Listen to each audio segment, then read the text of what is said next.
Iran மீது America மற்றும் Israel இணைந்து நடத்திய தாக்குதல்களின் பின்னணியில் மத்திய கிழக்கு பிராந்தியத்தில் பதற்றம் தீவிரமடைந்துள்ளது. இந்த சூழ்நிலையில் உலகின் முக்கியமான கடல்சார் வர்த்தக பாதையாக கருதப்படும் ஹார்முஸ் ஜலசந்து பாதுகாப்பு குறித்து பல நாடுகளும் கவலைக்கிடமான நிலையை எதிர்கொண்டன. குறிப்பாக இந்த வழித்தடம் உலகளாவிய கச்சா எண்ணெய் போக்குவரத்தில் முக்கிய பங்காற்றுவதால் இங்கு ஏற்பட்ட பதற்றம் சர்வதேச சந்தையவே பாதிப்புக்கு வகையில் இருந்தது. இந்த பதற்றமான சூழலில் ஹார்முஸ் ஜலசந்து வழியாக சென்ற எண்ணெய் கப்பல்களை இலக்கு வைத்து ஈரான் ஏவுகணை மற்றும் ட்ரோன் தாக்குதல்களை நடத்தியதாக தகவல் வெளியாகின. அந்த தாக்குதல்களில் இந்தியாவுக்கு கச்சா எண்ணெய் ஏற்றிக் கொண்டு வந்த ஒரு கப்பலும் சிக்கியதாக கூறப்படுகின்றது.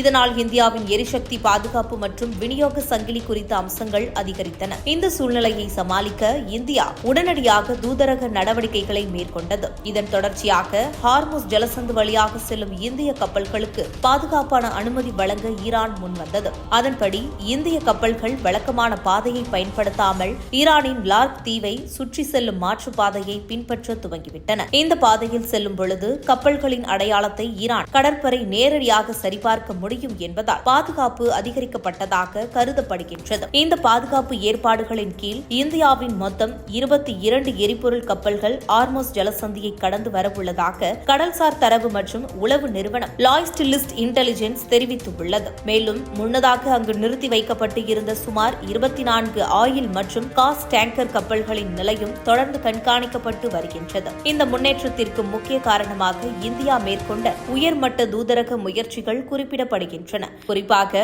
இந்திய பிரதமர் நரேந்திர மோடி மற்றும் ஈரான் அதிபர் மசூத் பெசஸ்கியான் இடையே கடந்த 12ஆம் தேதி நடைபெற்ற பேச்சுவார்த்தை இந்த பிரச்சினைக்கு தீர்வு காண வழிவகுத்ததாக கூறப்படுகின்றது. இந்த பேச்சுவார்த்தையின் விளைவாக இந்திய கப்பல்களுக்கு பாதுகாப்பான கடற்பாதை உறுதி செய்யப்பட்டதோடு எரிபொருள் விநியோகம் பாதிக்கப்படாமல் தொடர்வதற்கான நிலையும் உருவாக்கியுள்ளது. மொத்தத்தில் இந்த சம்பவம் உலகளாவிய அரசியல் பதற்றங்கள் எவ்வாறு எரிசக்தி விநியோகத்தையும் கடல்சார் வர்த்தகத்தையும் நேரடியாக பாதிக்கின்றன என்பதற்கான ஒரு முக்கிய எடுத்துக்காட்டாக பார்க்கப்படுகின்றது. அதே சமயம் சவாலான சூழ்நிலையிலும் தூதரக பேச்சுவார்த்தைகள் மூலம் தீர்வுகளை கண்டுபிடிக்க முடியும் என்பதை இந்தியாவின் அணுகுமுறை மீண்டும் உறுதி செய்துள்ளது. இது குறித்து உங்கள் கருத்துக்களை கமெண்ட் பாக்ஸில் கமெண்ட் பண்ணுங்க.